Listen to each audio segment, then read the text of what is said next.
बिस्मिल्लाहिर्रहमानिर्रहीम। प्रोग्राम बोलो के साथ मैं हूं शाहिद रिंद। नाजरीन, 9 मई के वाक़यात तो गुजर गए हैं, लेकिन उन वाक़यात से अब तक हम बाहर नहीं निकल पा रहे हैं। 9 मई के वाक़यात के बाद पाकिस्तान तहरीक इंसाफ के सरबरा चेयरमैन इमरान खान ने पहले एक बयानिया लिया। उस बयानिए में उन्होंने उन तमाम कारकुनों से इज़हार लाताल्लुकी किया जो शरपसंदी या शिद्दत पसंदी की कार्रवाइयों में मुलव्वस थे। उसके बाद हमने एक और मंजर देखा कि पाकिस्तान तहरीक इंसाफ के मुतअद्दिद रहनुमा, जिनमें महमूद मौलवी, फवाद चौधरी, आमिर महमूद कियानी और अली जैदी भी शामिल हैं, जिन्होंने न सिर्फ 9 मई के वाक़यात की मजम्मत की बल्कि उनकी जो है ना उसमें मुलव्वस अनासिर के खिलाफ कार्रवाई की भी बात की। महमूद मौलवी ने गुज़िश्ता रोज़ जो प्रेस कॉन्फ्रेंस की, उन्होंने उसमें पाकिस्तान तहरीक इंसाफ से अलहदगी का ऐलान किया। आज दूसरे एक रहनुमा जो हैं वो आमिर महमूद कियानी हैं, जिन्होंने सियासत से दस्तबरदार होने का ऐलान किया। और अली जैदी के हवाले से ये अफवाहें थी कि वो भी जमात को छोड़ने जा रहे हैं, लेकिन उन्होंने जमात तो नहीं छोड़ी, अलबत्ता उन्होंने जो भी गुफ्तगू की वो बिल्कुल मुख्तलिफ नहीं थी महमूद मौलवी, फवाद चौधरी या आमिर महमूद कियानी से। लेकिन अली जैदी ने यह कहा कि वो जमात में उस वक्त तक रहेंगे जब तक इमरान खान हैं। तो इन सियासी रहनुमाओं ने क्या गुफ्तगू की, ज़रा सुनिएगा। सामने ये कहना चाहता हूँ कि जी मैं PTI से, उसकी मेंबरशिप से, बेसिक मेंबरशिप से, और उस जो अहदे मेरे पास हैं उनको मेंशन करना ज़रूरी नहीं है, उससे मैं दस्तबरदार होता हूँ। और मैंने और सियासत एज अ होल ये मेरा कप ऑफ टी नहीं है। बहुत शदीद अल्फाज में मजम्मत करना चाहता हूँ कि जो तमाशा पाकिस्तान की स्क्रीन पे चला, सबको मैं कहना चाहता हूँ मैंने तहरीक इंसाफ उस दिन छोड़नी है जिस दिन इमरान खान ने तहरीक इंसाफ छोड़नी है। मैं तहरीक इंसाफ के तर्जुमान की हैसियत से ये समझता हूँ कि ये वाक़यात इंतहाई काबिल शर्म थे और ये कभी भी नहीं होने चाहिए। और इसके ऊपर जो तहकीकात हों, और तहकीकात में जो भी लोग मुलव्वस हैं, चाहे वो PTI के हैं चाहे PTI के नहीं हैं, वो उस इंक्वायरी के नतीजे में उनको करार वाकई सज़ा होनी चाहिए। वलीद इकबाल साहब ने जो एतराफ़ किया उसमें वाज़े लफ्ज़ों में उन्होंने ये बताया कि उन्होंने कुछ ऐसे चेहरे देखे जिनका ताल्लुक पाकिस्तान तहरीक इंसाफ से था। हुकूमत पंजाब ने भी आज इस हवाले से एक प्रेस कॉन्फ्रेंस की। निगरान वज़ीर इत्तलात आमिर मीर ने, सुनिए कि वो प्रेस कॉन्फ्रेंस में क्या कहते हैं। आर्मी की तनसीबात पर हमला करने वाले 30 से 40 जो दहशतगर्द हैं वो इस वक्त ज़मान पार्क में खान साहब की रिहाइशगाह के अंदर पनाह लिए हुए हैं, और इदारों के पास इंटेलिजेंस और टेक्निकल कंफर्मेशन भी आ चुकी है, जियो फेंसिंग के ज़रिए भी, कि ये लोग वहाँ पर मौजूद हैं। इनमें वो लोग भी मौजूद हैं जिन्होंने जिना हाउस के अंदर घुसकर आग लगाई, तोड़फोड़ की। आर्मी नाज़रीन, 9 मई के वाक़यात के बाद पाकिस्तान तहरीक इंसाफ के सरबराह का बयानिया मुख्तलिफ और उनके जो रहनुमा हैं उनका बयानिया मुख्तलिफ है। लेकिन आमिर मीर साहब ने जो इंकशाफात किए कि अब भी 40 से 50 लोग वो ज़मान पार्क में मौजूद हैं जिन्होंने इंस्टॉलेशंस पर अटैक किए। लाहौर में बिलखुसूस कोर कमांडर की रिहाइशगाह हो या अस्करी कॉम्प्लेक्स हो या फिर CSD शॉप हो, वहाँ पर मुलव्वस जो अनासिर हैं वो ज़मान पार्क में मौजूद हैं। और आमिर मीर ने वाज़े लफ्ज़ों में आज की प्रेस कॉन्फ्रेंस में ये भी कहा कि मोहसिन नकवी साहब जो कि निगरान वज़ीर आला हैं, उन्होंने पहले पुलिस को फ्री हैंड नहीं दिया था, लेकिन अब फ्री हैंड दे दिया गया है। आज इस सारी सूरत हाल पर 9 मई के वाक़यात, उसके बाद पाकिस्तान तहरीक इंसाफ के बदलते हुए बयानिए, अपने कारकुनों से इज़हार लाताल्लुकी, इस सारी सूरत हाल पर आने वाले दिनों में क्या होने जा रहा है, बात करने के लिए जो डिस्टिंग्विश पैनल हमें ज्वाइन कर रहा है उसमें जनरल समरी सालिक साहब हैं रिटायर्ड, और मुर्तज़ा सोलंगी साहब हैं पहले सेगमेंट में, और दूसरे सेगमेंट में हमारे साथ होंगे सलमान आबिद और फवाद अहमद, हमारे एंकर हैं। बयानिया की गुफ्तगू का आगाज़ करता हूँ जनरल समरी सालिक साहब से। जनरल साहब, 9 मई का वाक़या, being a senior army official, आप कभी ये एक्सपेक्ट करते थे कि पाकिस्तान में इस तरह भी हो सकता है? देखें, थैंक यू वेरी मच। बहुत अनफॉर्चुनेट इंसिडेंट था, नहीं एक्सपेक्ट कर सकते थे कि इस तरीके से भी होगा और इस हद तक लोग जाएंगे। लेकिन मैं ये कहना चाहूँगा कि हमारे यहाँ ये जो पिछले तकरीबन 1 साल से पॉलिटिकल इंस्टेबिलिटी चल रही है, इस तरह की इन्वायरमेंट में इस तरीके के हादसों का होना, और अल्लाह ना करे इवन इस तरीके के इससे बड़े हादसों का होना भी जो है ना वो रूल आउट नहीं किया जा सकता। सही। जब एक हैजानी कैफियत हो, जब कॉन्स्टिट्यूशन को ना फॉलो किया जा रहा हो, जब प्रोविजंस ऑफ कॉन्स्टिट्यूशन को डिसरिगार्ड किया जा रहा हो, सही, तो मैं समझता हूं कि इस तरह के दुश्मन अवामिल जो बाहर हैं उनकी मदद से या किसी भी वजह से इस तरह के हादसे हो सकते हैं, बहुत अनफॉर्चुनेट है। लेकिन मैं जो यहाँ पे एक बात कहना चाहूँगा, हम सबको पता है कि यहाँ पे इस वक्त जो सबसे बड़ी हमारी प्रॉब्लम है वो पॉलिटिकल इंस्टेबिलिटी है। सही। हम मुल्क को दांव पे लगा रहे हैं पॉलिटिकल ऑब्जेक्टिव्स के लिए। सही। मैं ये कहना चाहूँगा कि हमारा ट्रैक रिकॉर्ड कोई बहुत ज़्यादा इम्प्रेसिव नहीं है। सही। मतलब पॉलिटिकल फोर्सेस को हम दहशतगर्द बना देते हैं। सही। वेयर एज किसी ने बहुत अच्छी मिसाल दी थी कि इंडिया में एक दहशतगर्द को 40 साल में वजीर आला बना दिया गया तमिलनाडु में, और पाकिस्तान में एक जो गवर्नर रह चुका था अकबर बुगटी, उसको दहशतगर्द बना दिया गया 40 साल में। सही। तो ये है तरीका जिस तरीके से हम अपने इश्यूज को हैंडल करते हैं। सही। इस वक्त जो कुछ भी हुआ अनफॉर्चुनेट है उन लोगों को जो कि किसी भी सेगमेंट के हो सकते हैं, आपके ख्याल में जनरल साहब, आपके ख्याल में जो बात आपने कही, आपने जो रेलेवेंस दी उसकी वो बिल्कुल बनती है, लेकिन एक आपके ख्याल में नहीं लगता कि सिर्फ इक़्तिदार के लिए इमरान खान साहब ने जो एहतजाज शुरू किया उसमें उन्होंने अपने कारकुनों को इतना हाईली मोबिलाइज कर दिया था इंस्टीट्यूशन और उसके ऑफिसर्स के अगेंस्ट कि उनकी गिरफ्तारी के नतीजे में जो कुछ हुआ उससे आज वो खुद तो इज़ारे लाताल्लुकी कर रहे हैं, लेकिन वो पॉलिटिकल वर्कर जो इस सारे खेल में इस्तेमाल हुआ वो फंस चुका है। कोई शक नहीं, जो आप कह रहे हैं ये बिल्कुल ठीक है। लेकिन अगर हम कैंप की दूसरी तरफ चले जाएं तो जो कुछ पीडीएम कर रही है, क्या वो इक़्तिदार के लिए नहीं है? बिल्कुल ऐसा। क्या मोहसिन नकवी और आमिर मीर इस वक्त जस्टिफाइड रूलर्स हैं पंजाब के? सही। कॉन्स्टिट्यूशन तो कहता है कि वो 90 दिन के लिए आए थे और उन्होंने इलेक्शन करवाना था और जाना था। सही। तो अगर हम एक तरफ पीटीआई के वर्कर्स को शरपसंद कह रहे हैं, सही, तो क्या हम इन लोगों को घुसपैठिए कह सकते हैं? सही, कि ये घुसपैठिए हैं, अनजस्टिफाइड हैं और ये अपनी सीटों पे बैठे हुए हैं। सही। तो मैं समझता हूं कि किसी साइड से भी कोई कसर नहीं छोड़ी जा रही। सही। अल्लाह माफ करे इस मुल्क को डैमेज करने के लिए। सही। ये जो पीडीएम वाली साइड है, इनका सुप्रीम कोर्ट के सामने जलसा करना। चले इस पे आपका जन साहब पॉइंट आया। मुर्तजा सोलंकी साहब को जरा ऐड करूंगा। सोलंकी साहब, आप एग्री करते हैं समरेज सालिक साहब से? उनकी बात में अपनी जगह पे वजन है कि अगर जो चीजें इल्जामात इमरान खान साहब के ऊपर हैं, दूसरी तरफ जो केयरटेकर गवर्नमेंट का रोल है, कॉन्स्टिट्यूशन में 90 डेज सुप्रीम कोर्ट कहते हैं वाजे है, तो उधर भी तो कुछ आइडियल सिचुएशन नहीं नजर आती। आप एग्री करते हैं इससे सोलंकी साहब या डिसएग्री करते हैं? नहीं जी, मैं मोदबाना तरीके से अपने मोहतरम दोस्त से इत्तेफाक नहीं करता। सही। और उसकी जो वजह है वो ये है कि ये बहरान पैदा क्यों हुआ है, इसकी जो जड़ है उसकी तरफ जाए। सही।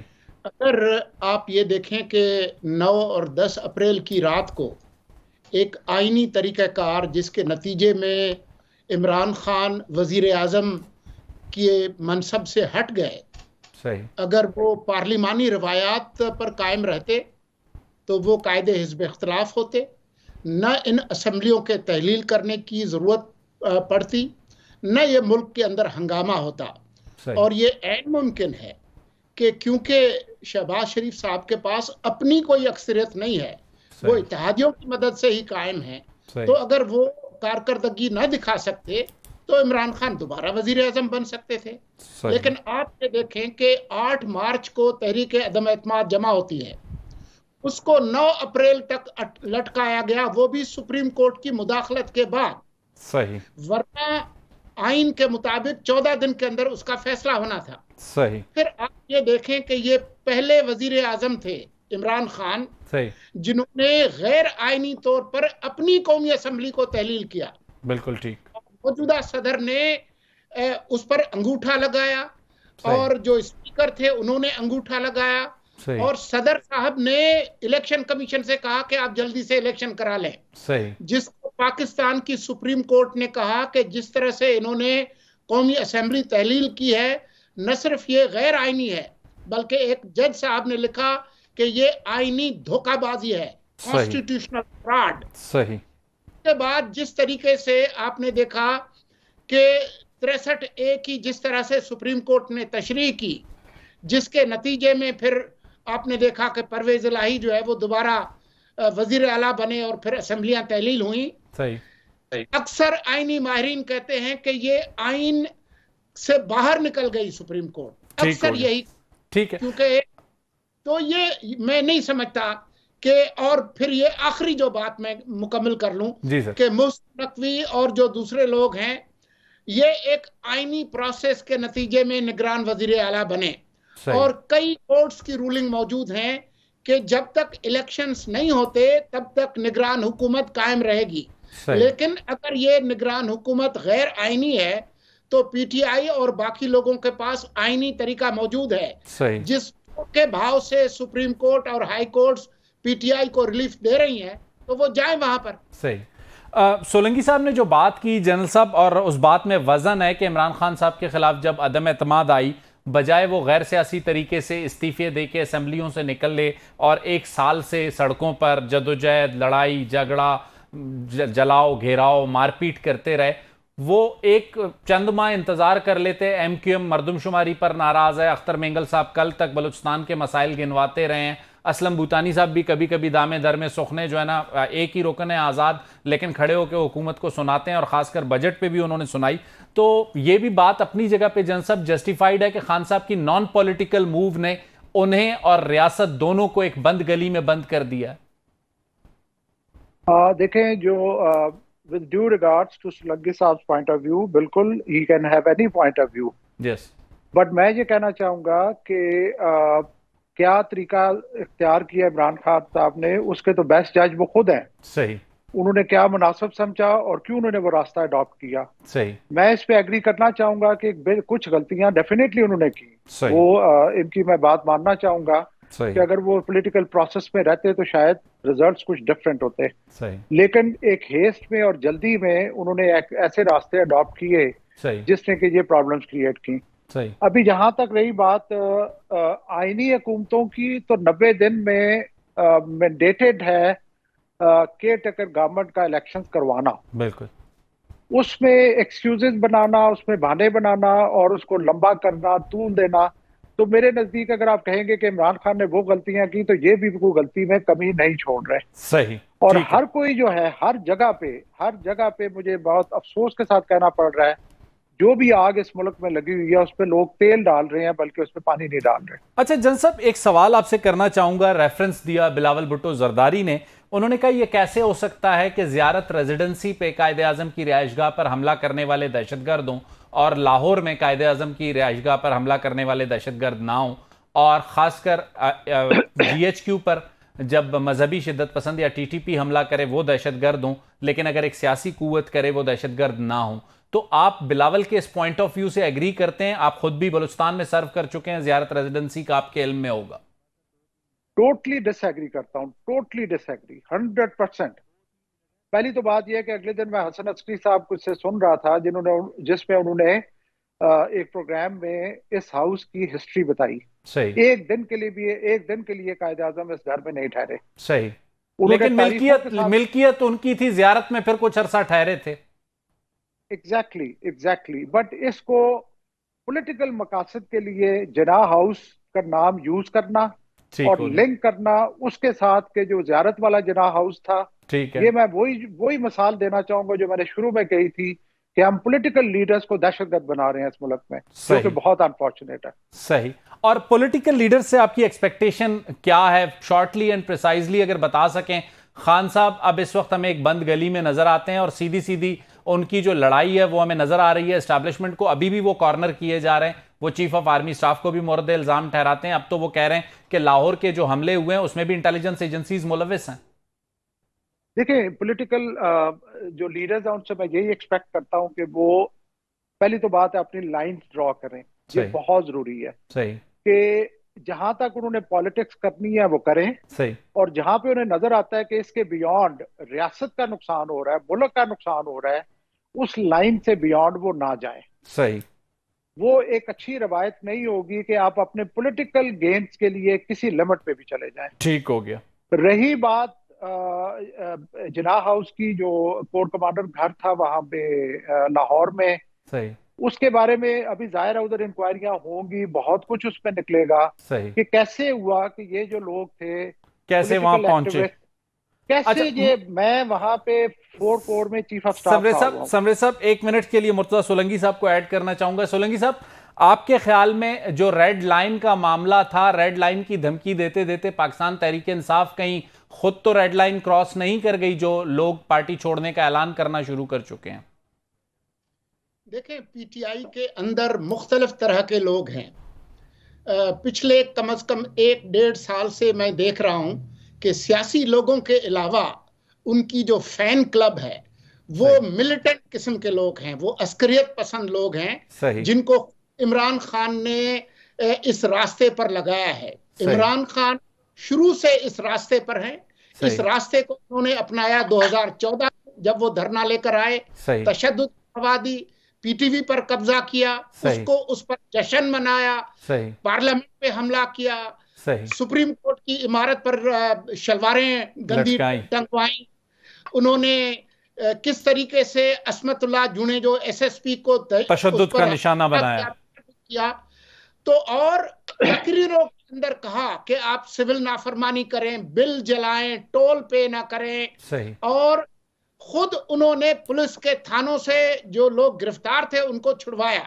ये उनकी सियासत के अंदर शामिल है। ये जो रुझान है सियासत का, ये बहुत खतरनाक है। जो सियासी लोग हैं जो हल्के की सियासत करते हैं वो इस सियासत के साथ नहीं चल सकते। इसलिए शुरू में जब आपने नाम गिनवाए जो लोग छोड़ रहे हैं, तो शायर ने इसके लिए यही कहा था, जब कश्ती डूबने लगती है तो बोझ उतारा करते हैं। सोलंकी साहब और समरेश सालिक साहब हमारे साथ थे पहले सेगमेंट में। सोलंकी साहब को हम कोशिश करेंगे कि दूसरे सेगमेंट में भी हमारे साथ हों। जनरल समरेश सालिक साहब का शुक्रिया अदा करूंगा। लेते हैं एक छोटी सी ब्रेक, और ब्रेक के बाद दोबारा आते हैं तो गुफ्तगू का सिलसिला जोड़ते हैं।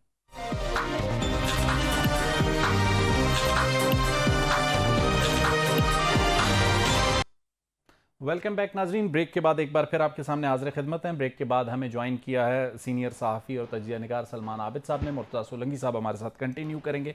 फवाद को हम थोड़ी देर में, जो हमारे एंकर हैं बयानिया के, उनको थोड़ी देर में ज्वाइन करवाएंगे।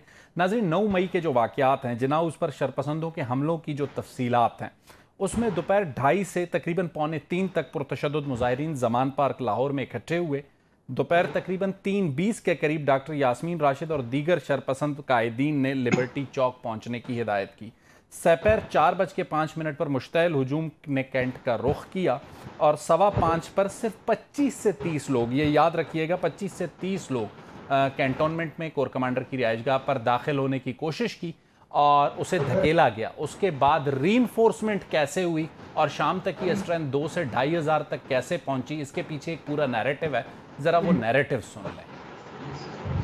सबको निकलना पड़ेगा। क्या आप सब तैयार हैं? अगर ये फट गई कौम तो आप सबको अपने आप को बचाना, छुपते फिरेंगे आप, तो आप भी तैयार हो जाए। मैं तैयार हूँ। मैं बता रहा था इनको डरो उस वक्त से जिस दिन आपने हरकतें की, ये फट गया ना तो ये कंट्रोल नहीं कर सकोगे। मैं सारी कौम को अभी बता रहा हूँ, आप जहाज के लिए तैयार हो जाए। मुझे अब ये एक मुनज़्ज़म साजिश नजर आई है जिसके तहत जलाई गई हैं गवर्नमेंट बिल्डिंग्स। डॉक्टर साहिबा सारे जो है वो कोर कमांडर जा रहे हैं हाउस पे, इकट्ठे होके जाएंगे, तो इकट्ठे हो गए। जीएचक्यू में भी घुस सकते हैं, इधर भी घुस सकते हैं, एयरपोर्ट भी बंद कर सकते हैं, रेलवे स्टेशन बंद कर सकते हैं। इमरान खान रेड लाइन है, हाथ लगाया धमाधम मस्त कलंदर होगा। तो पता चले भाई साहब की वेस्ट का साइज है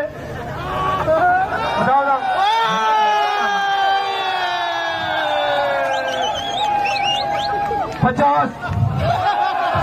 मैंने उस्मान डार भाई से, अली नवाज जबान से बात की, उन्होंने असद उमर साहब का मुझे मैसेज सुनाया। असद उमर साहब और मुराद साहब की जो लीडरशिप अभी डिसाइड करेगी, इंशाअल्लाह जीएचक्यू जाएंगे। अल्लाह। सलमान आबिद साहब, इन तमाम बयानात को सुनने के बाद आपको लगता है कि पाकिस्तान तहरीक इंसाफ को अब कम से कम कौम से और रियासती इदारों से एक माफ़ी मांग लेनी चाहिए कि 1 साल से हमने एक बयानिया तश्कील दिया जिसके नतीजे में, और वलीद इकबाल साहब एतराफ़ कर चुके हैं कि कोर कमांडर्स की रिहाइशगाह में उन्होंने अपने कारकुन देखे और ये जो कुछ भी हुआ है उसकी जिम्मेदारी हम लेते हैं, क्या सियासी अखलाकियात ये नहीं कहती? देखिए, असूली तौर पे तो मैंने पहले दिन ही ट्वीट भी किया था और टीवी टॉक शो में भी कहा था कि पीटीआई को बरमला बगैर किसी इफ एंड बट के इस मामले में एतराफ़ करना चाहिए कि उनकी पार्टी क़यादत से, उनके पार्टी कारकुनों से सिचुएशन को डील करने में मिस हैंडलिंग हुई है। और जिस अंदाज से ये सारा मामला हुआ है वो काबिल मुजम्मत भी है और काबिल गिरफ्त भी है। और इसीलिए मैंने कहा था कि बाकायदा बगैर किसी अगर मगर के माजरत भी की जाए, और मैंने ये भी कहा था कि इमरान खान साहब को चाहिए कि अपनी पार्टी के अंदर कोई एक इंटरनल अकाउंटेबिलिटी के कॉन्टेक्स्ट में कमेटी बनाए कि कौन लोग हैं जो इस सारे खेल में मुलव्वस रहे हैं, उनके खिलाफ सख्त एक्शन भी होना चाहिए। पहली बात तो ये है, इसमें कोई शक नहीं है कि जो एहतजाज का तरीकाकार PTI ने इख्तियार किया, उनके दोस्तों ने इख्तियार किया, चाहे उसमें उनके बकौल नामालूम अफराद भी आ जाते हैं इस तरह के मॉब एक्सरसाइज में, लेकिन बुनियादी जिम्मेदारी जो है वो PTI और उनकी क़यादत की बनती है कि उन्होंने अपने अंदर वो इन तमाम चीज़ों को क्यों नहीं डील किया। एक बात, और अब भी इमरान खान साहब को आगे बढ़कर, जैसे फवाद चौधरी साहब ने बात की है, अली जैदी साहब ने बात की है, और बहुत से लोग ये बात कर रहे हैं, तो खुलकर एतराफ़ करना चाहिए कि उनसे गलती हुई है इस सारे मामले में। इस गलती की जिम्मेदारी क़यादत पे आयद नहीं होती? एक साल से इदारों पर इल्जामात, उनके अफसरान पर इल्जामात, अपने कारकुन को इतना हाईली चार्ज और मोबिलाइज आखिरी दिन तक किया, अब डैमेज होने के बाद यू टर्न ले रहे हैं। अगर आपने इस तरह से चीज़ों को डील करना है तो फिर फजलुर रहमान के भी कारकुनों पर भी जरा FIR काटे और उनके खिलाफ भी ये तमाम एक्शन हो, जिन्होंने कल सुप्रीम कोर्ट के ऊपर बाकायदा गेट खोल के चढ़ के वहाँ पे जो नारे भी लगाए, जितनी गंदी गलीज गालियाँ भी निकाली हैं चीफ जस्टिस को, तो फिर वो भी एक चीज होगी ना। सलमान आबिद साहब, मैं सिर्फ मुझे मेरा हक नहीं है, लेकिन चूंकि यहाँ जमीयत उलमा इस्लाम नहीं है, मैं उस दिन वहाँ मौजूद था, सुप्रीम कोर्ट की बिल्डिंग की तरफ वो नहीं बढ़े। अच्छा, मैं अगर आपको कहे तो मैं आपको ऑडियो वीडियोस भिजवा देता हूँ, और अगर आपको मौका मिले तो जरा फजलुर रहमान की तकरीर सुन ले, जिसमें उन्होंने कहा कि नहीं, आपने गेट फैलाने की सुप्रीम कोर्ट की बात की, मैं वो आपको तस्दीक कर रहा हूं। आप सुन तो लेना मेरे भैया। अगर उन्होंने अपनी तकरीर में ये कहा कि 3-4 जजों की कुर्बानी भी देनी पड़े तो इस बिल्डिंग के अंदर दी जा सकती है। अब आप मुझे नहीं पता कि ये इसको आप किस तनाजुल में लेते हैं। सवाल ये है कि हमारी सियासी क़यादत जो है, चाहे वो इमरान खान हो, फजलुर रहमान हो, इसी किस्म के जुमले एक ज़माने में PDM की क़यादत में PMLN के लोग, नवाज शरीफ साहब और मरियम नवाज भी बहुत करती थी। जो भी करता है इमरान खान समेत, मैं उसकी हिमायत नहीं कर रहा हूँ, लेकिन मैं सिर्फ आपसे ये कह रहा हूँ कि बुनियादी तौर पर हमें ये देखना चाहिए कि ये जो सारा जज्बाती बयानिए की बुनियाद पर जो माहौल बनता है और जो कोई भी जमात बनाती है, मैं उसकी हिमायत नहीं कर रहा हूँ। मैं कह रहा हूँ उसके मुकाबले में ठहराव की सियासत होनी चाहिए, तहफ़्फ़ुज़ की सियासत होनी चाहिए, बुर्दबारी की सियासत होनी चाहिए, इदारों का एहतराम होना चाहिए। आपका इख्तलाफ अपनी जगह, मेरा कोई इख्तलाफ नहीं है, मैं जो फैक्ट्स हैं वो आपके सामने रख रहा हूँ। बात कर रहा हूँ मैं सियासी क़यादत की बात कर रहा हूँ। मैं कह रहा हूँ सियासी क़यादत का किसी से भी इख्तलाफ अपनी जगह, लेकिन उसको डील करने का तरीकाकार जो है वो एक सियासी, कानूनी और आईनी दायरा कार। मुर्तजा सोलंकी साहब को ऐड करूंगा। सोलंकी साहब, आपके ख्याल में, जैसे सलमान आबिद साहब कह रहे हैं, या मैं जो समझ रहा था कि जो कुछ हुआ है उस पर क्या PTI अगर माफी मांग ले मामला आगे बढ़ सकता है, या आप समझते हैं कि लॉ ऑफ लैंड इंप्लीमेंट होना चाहिए? देखें, पहले तो जो जिम्मेदारी की बात है, वो जिम्मेदारी ये है, वो कहते हैं ना कि मछली जो है वो सर से गलना शुरू करती है। सही। जो जिम्मेदारी है वो इमरान खान की है। इस सियासत को, जो पुरतशद्दुद सियासत है, उसको आगे बढ़ाया है, इसकी आबियारी की है, इसकी क़यादत की है इमरान खान ने। तो अगर किसी ने माफी मांगनी है तो उसका नाम इमरान खान है। सही। बाकी जो लोग हैं उनकी उस तरह से जिम्मेदारी नहीं है। सही। ये बात दुरुस्त है कि अल्फाज के चुनाव में कई सियासी जमातें। सोलंकी साहब, तो क्या इमरान खान साहब अगर माफी मांग लेते हैं तो जितने अफराद 5-6 हज़ार गिरफ्तार हुए हैं सबको माफ कर देना चाहिए, या उनके खिलाफ कार्रवाई हो, सिर्फ इमरान खान साहब को माफी मिले? देखें, अगर सजा देने पे आएंगे तो सबसे ज्यादा जिसकी जिम्मेदारी है, सबसे ज्यादा सजा तो उसी को मिलनी चाहिए। कारकुन जो है वो, उनको गुमराह किया गया, उनको जज्बाती किया गया, उनको जो कानून है मुल्क का उसके तहत ऑफ द लैंड जो है वो प्रिवेल करना चाहिए। हाँ, आप जो है वो हमदर्दी का और जो है ना वो मेहरबानी का इजहार करें। यहाँ तो आपके पास यहाँ सजाए मौत भी माफ हो जाती है। तो ये ऐसी बात नहीं है कि आपने अगर हालात को बेहतर करना है तो आप नरमी दिखाना चाहें। आपने अगर फैसला किया है कि फलां शख्स को आर्मी एक्ट के तहत आप उस पर मुकदमा चलाएंगे, कल कहते हैं नहीं हम इनको एंटी टेररिस्ट कोर्ट में करते हैं, परसों कहते हैं कि नहीं हम आम अदालत में करते हैं। ये रियासत के मामलात हैं। सही। लेकिन ये बात कहना कि जी मौलाना फजल रहमान के कारकुनों ने ये किया, 2 हफ्ते तक इस्लामाबाद में रहे हैं मौलाना के कारकुन।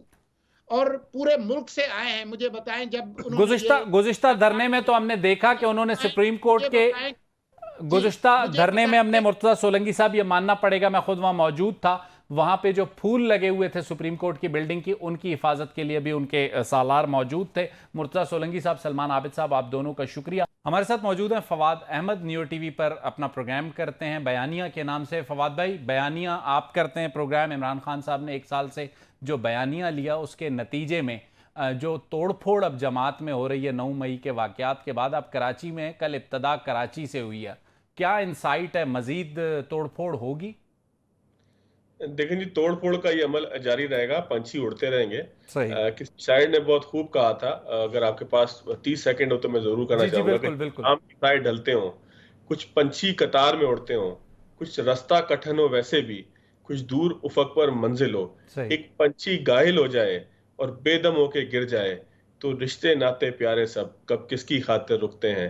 इस दुनिया की है रीत यही, जो चलते रहो तो साथ बहुत, जो रुक जाओ तो तन्हा हो। असल बात यही है, इसमें पूरा क्रक्स बयान हो गया। इन पंछियों ने उड़ना था। इसमें देखें 3-4 अकसाम के लोग हैं, शायद भाई अगर थोड़ा सा ना हम अंडरस्टैंडिंग इसकी पैदा करें। एक तो वो लोग हैं कि जो इमरान खान साहब के साथ टेक्नोक्रेट टाइप के अटैच हुए थे, जिस तरह से आज एक डॉक्टर जो अली जैदी साहब के साथ खड़े थे, अली जैदी साहब जिस वक्त गुफ्तगू करके चले गए तो डॉक्टर गंगवानी ने वाशगाफ अल्फाज में कहा कि वो मजम्मत भी करते हैं और सियासत ही छोड़ने का ऐलान करते हैं। महमूद मौलवी साहब, वो भी एक तरह के टेक्नोक्रेट थे, कारोबारी आदमी थे।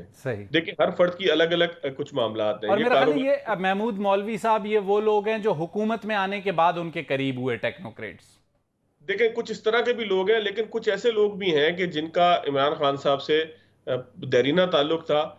उनमें बहुत ज्यादा लोग टूटेंगे नहीं, लेकिन आमिर ज्ञानी साहब की रुखसत ने यह बताया कि उसमें से भी कुछ लोग जो है कुछ पंछी उड़ेंगे। अली जैदी साहब के हवाले से मेरे पास खबर कोई नहीं थी कि वो किधर हैं, किस कैफियत में, लेकिन मुझे यकीन था कि वो पार्टी नहीं छोड़ेंगे। वो बुरे से बुरे हालात के अंदर भी ये साबित करने की कोशिश करेंगे कि वो इमरान खान साहब के करीब है, हालांकि वो इमरान खान साहब के इतना करीब नहीं है। बुनियादी तौर पर मसला ये है कि खान साहब का अपना रवैया भी लोगों को दूर करने का सबब बनता है। काकियानी साहब ये कहते हैं कि जी इमरान खान साहब से मिले हुए 1 महीना हो गया। जब पार्टी की मरकजी लीडरशिप उसके कायद से महीना नहीं मिल सकेगी तो जाहिर है कि पार्टी इसी तरीके से टूटेगी कि जब कोई जो है वो आशियाना उड़ता है तो फिर तिनका हो जाता है। अच्छा, हलीम आदिल शेख साहब के हवाले से भी बताऊं कि आज के दिन जब ये आपका प्रोग्राम नशर हो रहा है, उस वक्त तक मैं इंतहाई जिम्मेदारी से कह रहा हूँ और खबर की हैसियत से कह रहा हूँ, ये मैं अली जैदी की तरह अंदाजे की तरह नहीं कह रहा कि हलीम आदिल शेख पार्टी इस वक्त तो नहीं छोड़ रहे, ना पार्टी छोड़ने का उनका प्लान है। मसला ये है कि इस वक्त तहरीक इंसाफ के अंदर भी बहुत सारे गिरोह हैं अलग अलग जिनके आपस में इख्तलाफात हैं। ये सारे के सारे जो है वो एक दूसरे को पार्टी छोड़ते हुए देखना चाहते हैं। अब यहाँ पे कराची का मामला यह है कि महमूद मौलवी साहब ने जब पार्टी छोड़ी तो एक ग्रुप दूसरे ग्रुप के हवाले से मैसेज चला रहा है कि अली जैदी साहब पार्टी छोड़ के जा रहे हैं। अली जैदी साहब के जो कराची में तो सुना है 3 डिवीजन्स हैं फवाद। खत्म हो गया। ठीक है, थैंक यू फवाद भाई, आपका बहुत बहुत, खासकर कराची की 14 सीटों के हवाले से जो मौजूदा हालात हैं और मुस्तकबिल है उस पर आपने हमें आगाह किया। नाज़रीन, लेते एक छोटी सी ब्रेक और ब्रेक के बाद जब आएंगे तो आपको बताएंगे कि वज़ीर आज़म का दौरा बलूचिस्तान कल इंतहाई अहमियत का हामिल क्यों है। लेते हैं एक छोटी सी ब्रेक।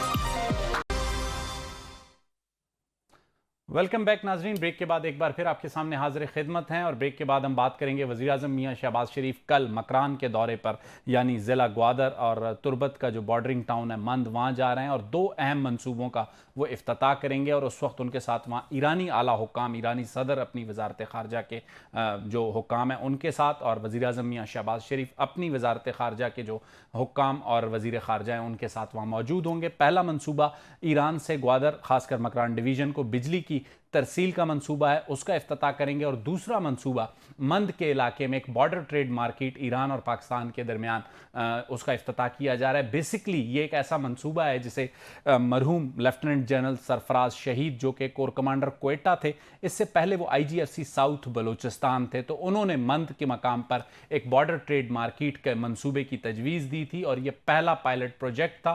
उसके बाद वो जब कोर कमांडर क्वेटा 12 कोर बने तो उन्होंने ईरान और अफगानिस्तान के साथ 8 बॉर्डर ट्रेड मार्केट्स बनाने की हुकूमत बलूचिस्तान को तजवीज़ दी।